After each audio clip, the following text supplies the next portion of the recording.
Hey everybody, welcome to Moxie Bets presented by Caesars Sportsbook. I'm your host, Katie Mox. I'm still in California today. It's my last day here, then I'll be back in my home studio. Coming up on today's show, we'll take a look at some of the most popular prop bets at Caesars. And there's a lot of love for Trey Lance, which is exciting, but a little bit scary for me, actually. I'll give you my picks there.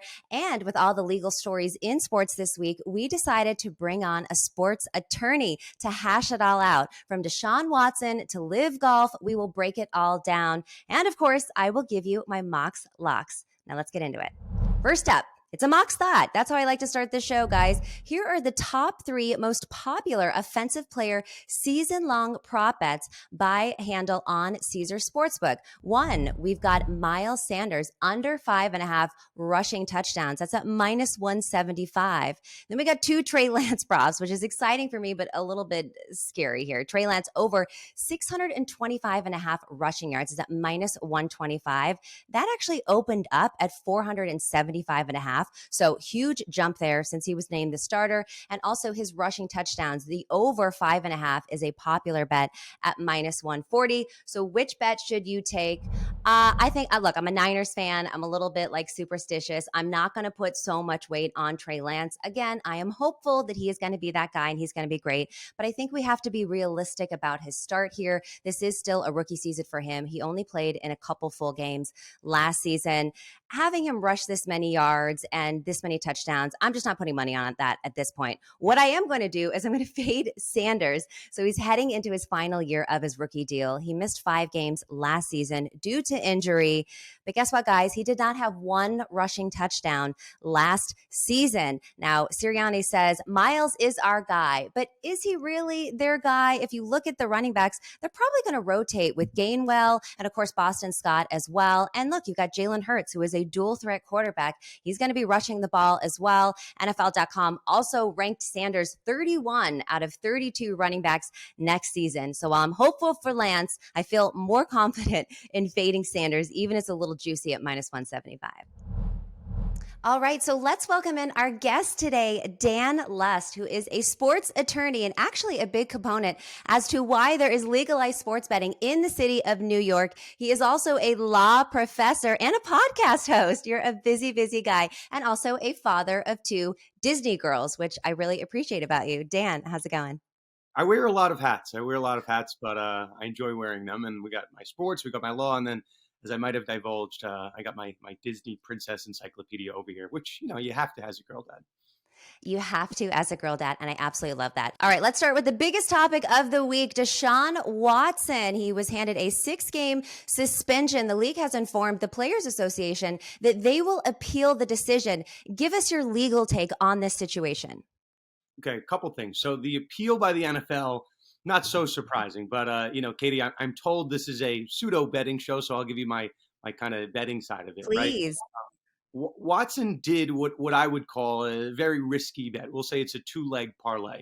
He was suspended for 6 games by Judge Sue Robinson. So before that proceeding, he was offered, according to multiple reports, a 12-game settlement. So Watson said, you know what? I think I can do better in front of Judge Robinson. And he was right about that first leg of the parlay. The second leg, though, right? I listen, I speak the You're usually right about the first leg, and then it starts to tumble after that. That's why we tell our friends only you single bets. But Yep. Here's the thing, right? The second one was kind of wagering that the NFL would not take this up on appeal this to Roger Goodell or his designee. And that's where kind of Watson, was maybe miscalculated his bet here, because the NFL obviously took that up. So he could have walked away with a 12-game suspension. Okay, he's back week 13. It is what it is.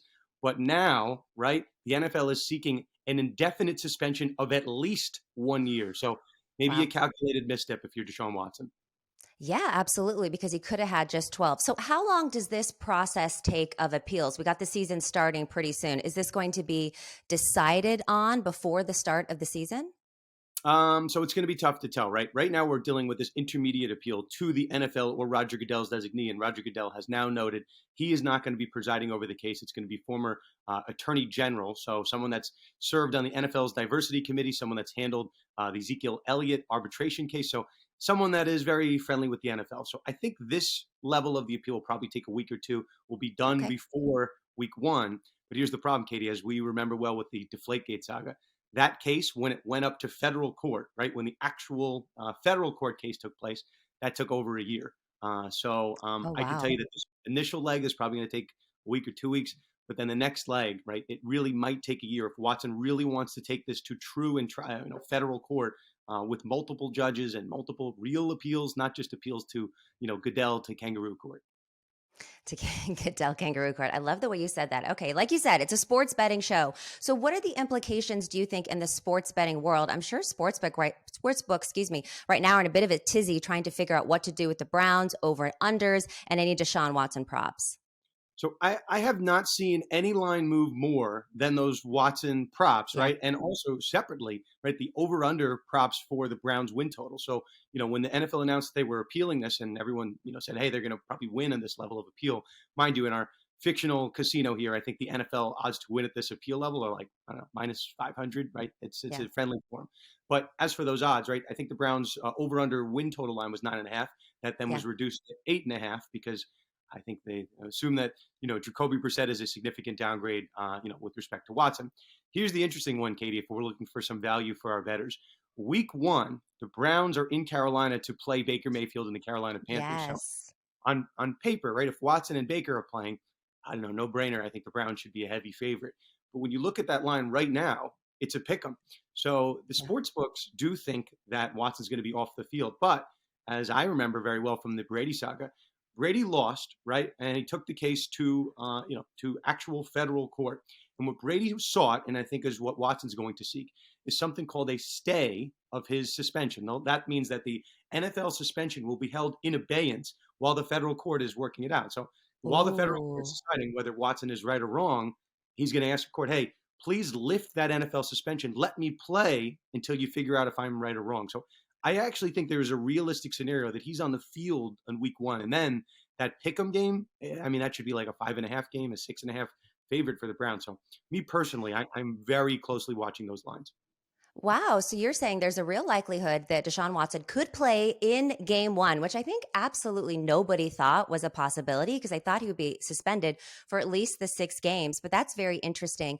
But do you think that the Brady case, Deflategate, versus kind of a sexual assault or sexual misconduct rather case, kind of weighs the same in the court's eyes in terms of that kind of leniency?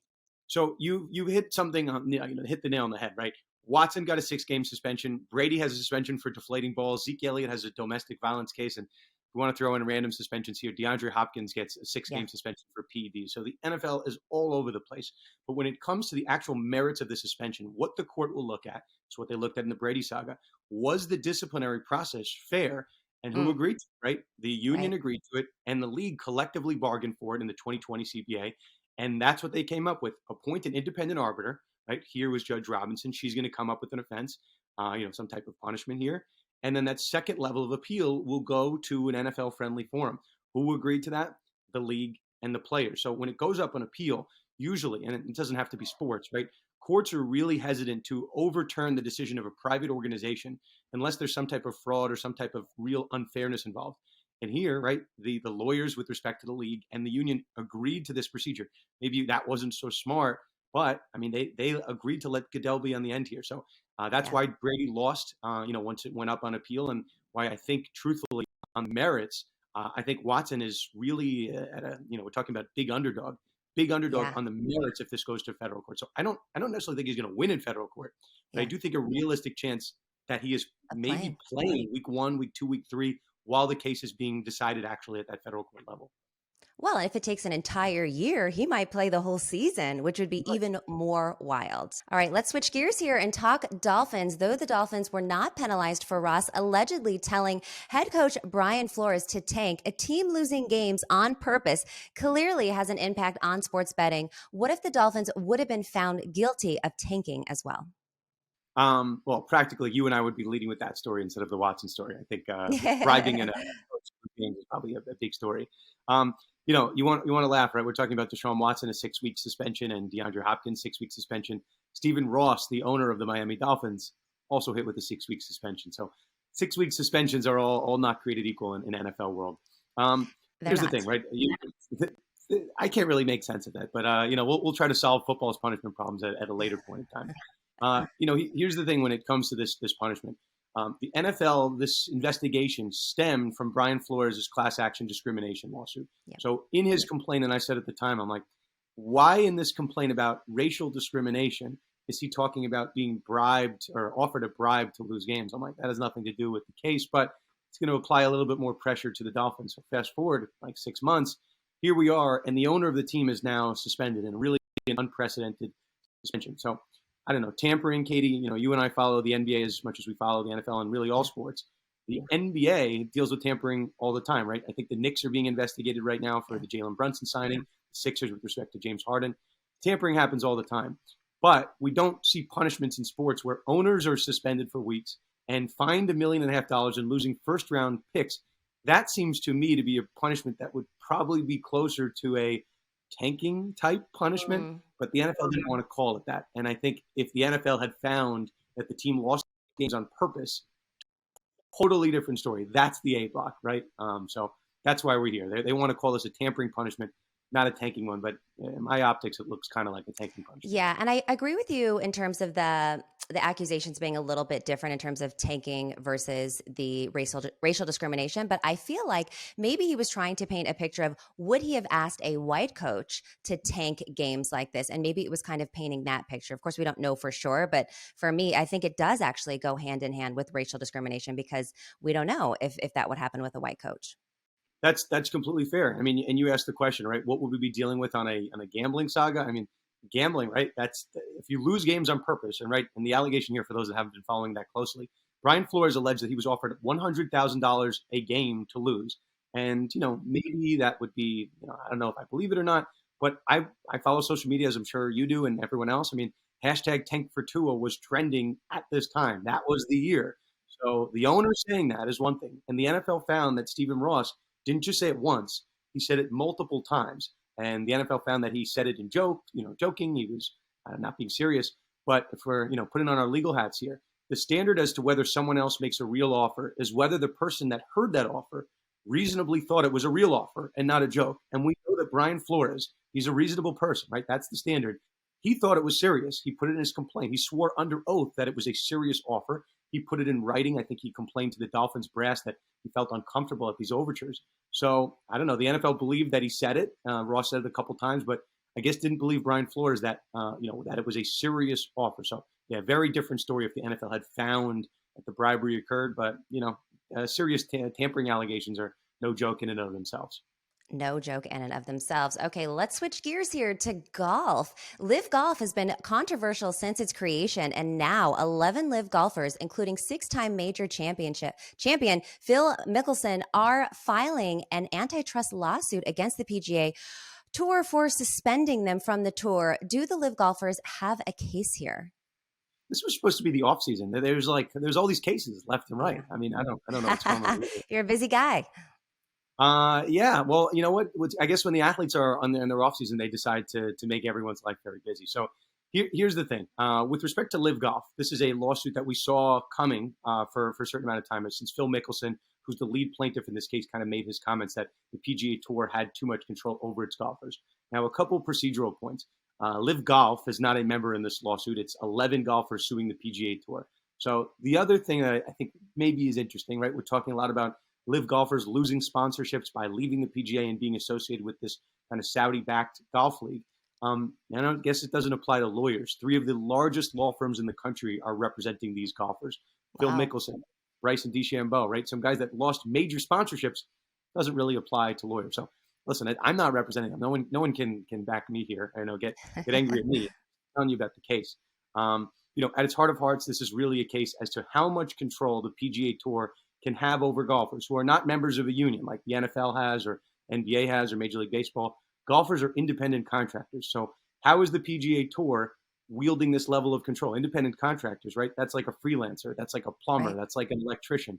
How can the PGA Tour suspend a plumber, right? That doesn't really make sense. But that's really at the heart of this case. The level of control over non-employees. That's what we have here. Which is interesting. So let's say the PGA loses this case. How does it affect the long-term viability of the tour? Okay, so listen, I'm normally a glass half full guy, but this is the interesting one. The PGA Tour, in addition to being hit with this lawsuit, they are being investigated by the Department of Justice for what they call unfair competitive acts in suspending these golfers who went to go play for another event. And mind you, right, if my plumber wants to go work on someone else's house, what right do I have to suspend him? Right, that doesn't seem to make sense. At As a all. freelance work for me. So if the PGA Tour loses this, it's another domino into an incumbent taking over. In addition to being a practicing lawyer, I'm a sports law professor. I'm a historian when it comes to sports cases and incumbent leagues. Being going against upstart leagues. You can look at the USFL. You can look at the American Basketball Association, the WHA in hockey. And at least as far as I know, there has never been an upstart league with more money than the incumbent league. So yeah, Oh, you can get hit with antitrust, Department of Justice. At the end of the day, that live money is substantially more than the PGA money. So viability of the league, again, I wish I could be a glass half full guy. I think it's looking pretty bleak if you're a fan of the PGA Tour. I love that you are comparing plumbers, not really, but plumbers to PGA golfers.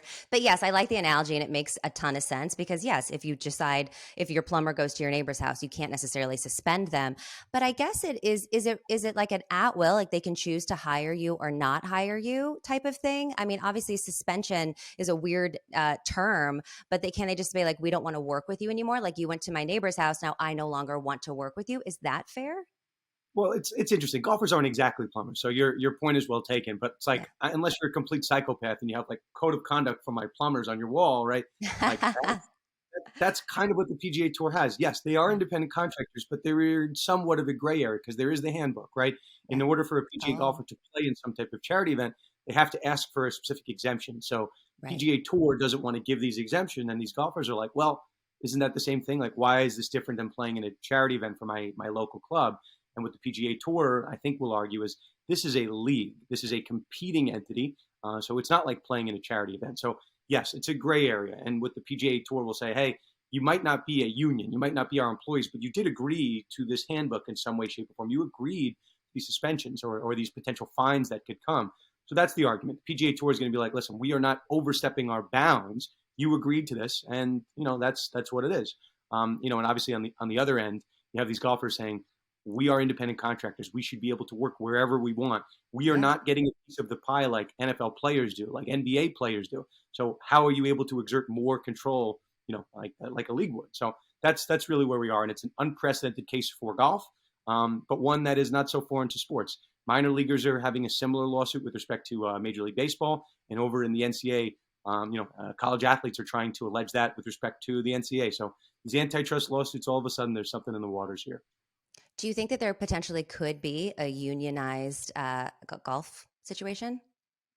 Could be, right? I think there's always been talks about it, and not to get too far off track, but we've never had unions in college sports, and all of a sudden there's whispers of unions popping up in the Big Ten and other leagues across our college sports landscape. So, yeah, I mean, maybe this is the time to do it. Not to get so down in the weeds, but if you do have a union arguing, with owners, you're allowed as your specific entity to do things that would normally be violative of antitrust law.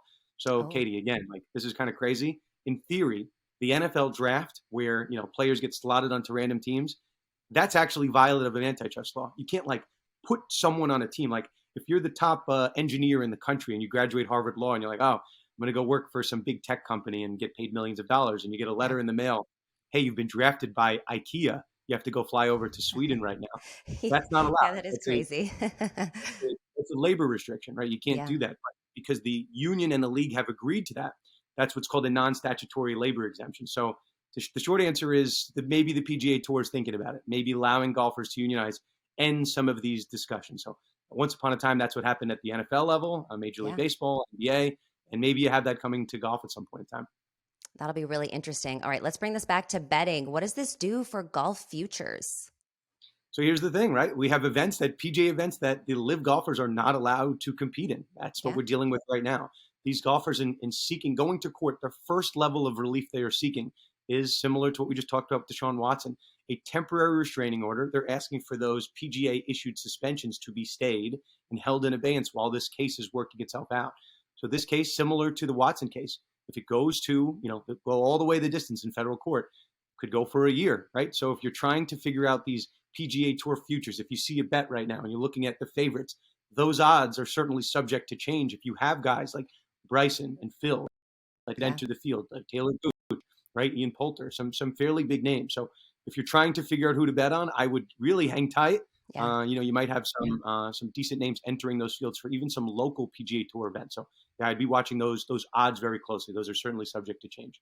Okay, good advice. Now let's switch gears here to probably the saddest news, I think, is Brittney Griner, who was found guilty of possession and smuggling drugs into Russia. She was sentenced to 9.5 years. She's already served about 6 months. There's some talk about a prisoner swap with the U.S. Obviously, the conflict that's happening in Ukraine right now is causing a whole lot of problems. What's your legal opinion on what's going on here? Do you think we'll be able to get Brittney Griner home? So I want people to know, right? 9 years sounds like a very long sentence, but Yes. for me, at least, you could have said that sentence was 500 years, 1,000 years. To me, that number is irrelevant. Okay. I think the time frame on President Biden and Kamala Harris bringing her back home is significantly less than 9 years. So Okay. that's a number for show. Legal perspective, Brittney Griner's defense here, if you want to call it that, is that this was an accident. She kind of very quickly packed and put something in her bag that shouldn't have been. And if even in our American courts, I don't want people to think that's such a crazy Russian law. If you have a handgun in your car and you didn't Yes. realize it and the cop finds it, Yes. you're still in trouble, Yep. right? Some of these offenses are not based on intent. So, we're talking about a prisoner swap at a time. We just had the Major League Baseball trade deadline. Talk about trades in any number of sports. That, jokes aside, that's what we're dealing with. We're dealing with, some individuals that were being held in Russia and the United States, and there's seemingly a multi-party trade being worked out here. But again, the time frame on that seems to be much quicker than 9 years. So rest assured, this has got to the highest levels of the government. So people can say, why is Brittney Griner cutting in line? For better, for worse, that's what we're dealing with. It has gotten to Joe Biden and Harris, and it seemed to be working in negotiation as we speak. Right. I think they've coupled her with another prisoner that's been there since 2018, trying to get them released. Hopefully, 9 years to me sounds like a long time, but I understand with what you're saying. You're right. It is an arbitrary number because they're working to get her home as fast as they can. I did see that maybe, and it could have just been a false report that they had rejected the prisoner swap, which maybe isn't exactly true. I don't think we're going to know everything there is to know, but still, yeah, it is sad and it is scary in the sense that you can make a mistake. You can accidentally leave something in your bag and end up in Russian prison for at least 6 months, up to 9.5 years. But to your point too, there was a mistake that was made. She did break a law there, even if we don't feel like it was a huge law to be broken here. It is what it is, and we just hope that she can get home safely and quickly. Yeah, I'm 100% with you. And at some point in time, I think the strategy was to not let anybody know that she was being, held prisoner. That I think lasted for 2 weeks. And now, for better or for worse, it's got to the highest level. So it's a high-profile case. It's gone from a sports story to very much a political story. But I think the wheels are in motion to bring her back home. Good. I hope it is sooner rather than later. All right, let's talk legalization of sports betting. Obviously, the legalization of sports betting has made the industry boom, but there are still limitations, especially by state. For example, in New York, you cannot bet on the NFL draft, while other states can. Is there a realistic way to remedy these inconsistencies? Let's hope. And I don't want to take all the credit for it. We were just a sports show kind of saying, hey, let's Still, not let's not get in the weeds of which bill is correct. Let's just get it legalized and then we'll figure it out. But yeah. Katie, probably one of the issues in that, and a conversation that you and I had once upon a time, right, in New York, where I'm from, right, you could not bet legally on the NFL draft props or NBA draft props. And, certain states you can. So in New York, they have a specific carve out that says that you can only bet on sporting events. And I guess the draft is, it's not necessarily a sporting event. It's not an athletic endeavor. People are just pressing Right. buttons and picking up phone calls. So is there a way to get it done, short of some type of federal law coming in and cleaning up the landscape? Not really. We're having a federal legislation, a conversation over in the NIL and college sports world to try to normalize those rules across various sports and states.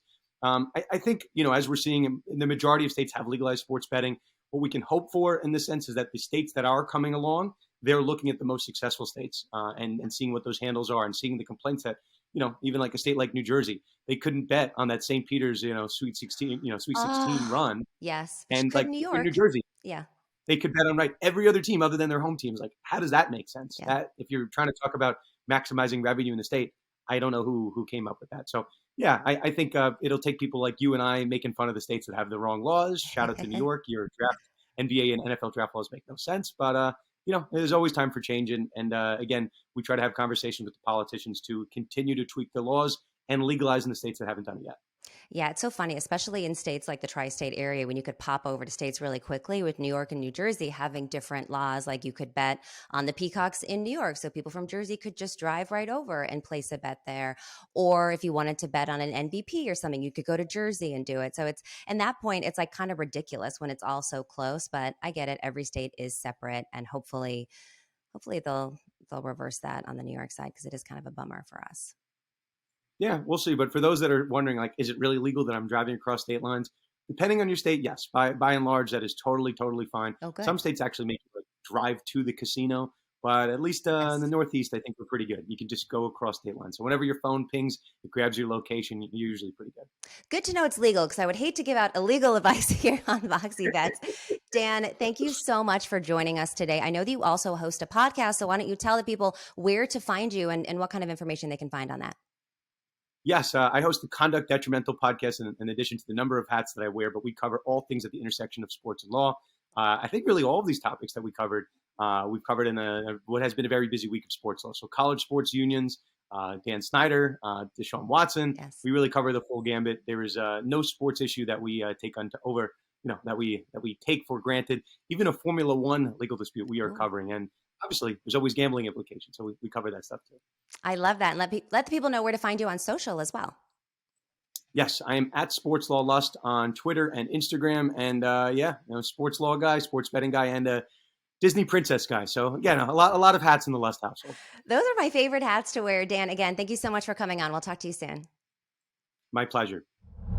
All right, the time has come. Let's get into Mox Locks. Here are my 3 best bets for the MLB slate tonight, and I've got some underdogs for you.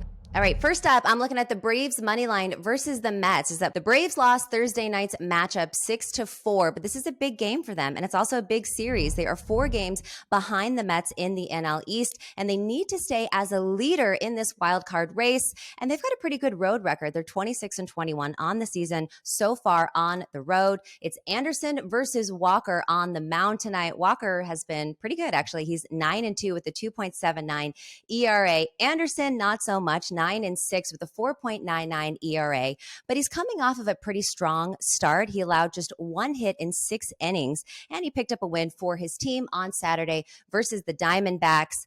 And the Braves also 30-11 when coming off of a loss this season. So that is in their favorite. Sharp money is on the Braves, 61% of tickets and 100% of the money, according to BetQL. So I'm going to back the underdog here and hope that the Braves can pull out a win here.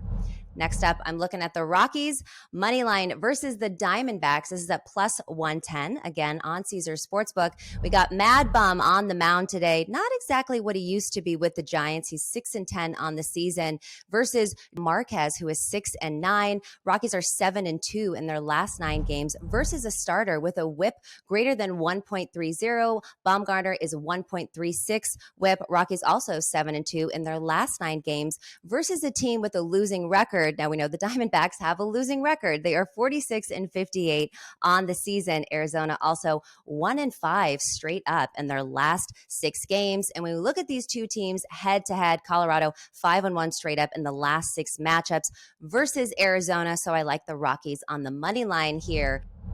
All right. And lastly, I'm looking at the Red Sox versus the Royals. I'm taking a nerfy here. It's at minus 135. Now, normally I don't like to take a run in the first inning unless it is at plus money. But when I was looking at these stats, it leans pretty hard towards the nerfy. We got Greinke versus Winkowski. Both have had bad ERAs, but surprisingly have been pretty good in the first inning. Winkowski is scoreless in 8 of his last 9 first innings overall. And Greinke in 19 road starts, he's allowed only 2 runs in the first innings of all of those 19 starts. And before last night, both of these clubs had 10 no runs in the first innings in a row. I like the nerfy here at minus 135. So to recap, we're doing the Braves money line versus the Mets, the Rockies money line versus the Diamondbacks at plus 110, and the Red Sox versus the Royals. I'm taking the nerfy at minus 135. All of those odds, of course, via Caesars Sportsbook. All right, this is going to wrap up our show, but please don't forget to follow us on social on @Moxie Bets or me @Katie Mox on Twitter, @Katie Mox Bets on Instagram. This has been Moxie Bets presented by Caesars Sportsbook. We'll see you next week.